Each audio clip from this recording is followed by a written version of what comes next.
ককাটিয়াল পাখির সবুজ পায়খানা বা যেটাকে আমরা ডায়রিয়া বলে থাকি, এছাড়া কিন্তু চুন জাতীয় পায়খানা কেন হয় সেটা নিয়ে আজকে ভিডিওতে আলোচনা করব এবং কোন কোন লক্ষণগুলো দেখলে তোমরা বুঝতে পারবে এবং সঠিকভাবে প্রতিকার করবে, কী কী মেডিসিন দেবে, কোন কোন জিনিসগুলো দেবে না তা নিয়ে পুরো ভিডিওতে আজকে আলোচনা করব।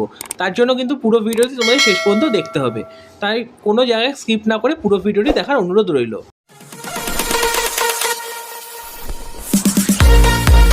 প্রথমে জানতে হবে যে পাখিদের ডায়রিয়া বা সবুজ পায়খানা কেন হয়।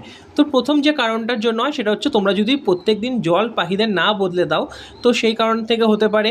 এছাড়া পাখিদের খাঁচা যদি অপরিষ্কার থাকে, তোমরা যদি নিয়ম করে পরিষ্কার না করো তাহলেও হতে পারে। আর খাবার বাটিতে তোমরা যদি খাবারটা যে দিচ্ছ সেটা যদি না পরিষ্কার করে দাও তো সেখান থেকেও হতে পারে। এছাড়া কিন্তু বিভিন্ন কারণ থেকেও পাখিদের শরীরে ব্যাকটেরিয়া জন্ম হয়, এর ফলে কিন্তু পাখিদের সবুজ পায়খানা বা ডায়রিয়া হয়। তো কোন কোন লক্ষণ দেখলে তোমরা বুঝবে? পাখিরা কিন্তু এই সময় আগের থেকে অনেক বেশি ঝিমাবে, খাবারের পরিমাণ খাওয়া কমিয়ে দেবে, পাখিরা কিন্তু দুর্বল হয়ে পড়বে, ওয়েটটাও কিন্তু কমে যাবে।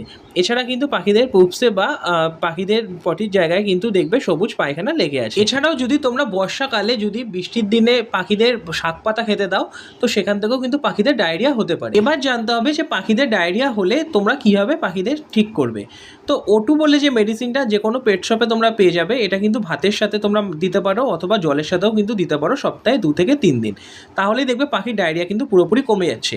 এছাড়া পাখিকে তোমরা যদি প্রাকৃতিক উপায়ে ঠিক করতে চাও তাহলে কিন্তু অবশ্যই তোমাদের শাক পাতা দেওয়া একটু কম করতে হবে, পাখিদের কিন্তু ভাতের পরিমাণ দেওয়া কমিয়ে দিতে হবে, এক ফুটটা কম দিতে হবে। এছাড়া পাখিদের কিন্তু তোমরা নুন চিনির জল বা ORSটাও দিতে পারো। তো বন্ধুরা, এই ছিল ভিডিও। আশা করি ভিডিওটি তোমাদের উপকারে এসেছে। ভিডিওটি তোমাদের কেমন লাগলো তা কিন্তু অবশ্যই তোমরা কমেন্ট করে জানাবে। ভিডিওটি যদি ভালো লেগে থাকে অবশ্যই একটা লাইক দেবে এবং কিন্তু বন্ধুর সাথে শেয়ার করবে। আর চ্যানেলে প্রথম হলে চ্যানেলটিকে কিন্তু এখন সাবস্ক্রাইব করে রাখবে এরকম ইনফরমেটিভ ভিডিও পাওয়ার জন্য।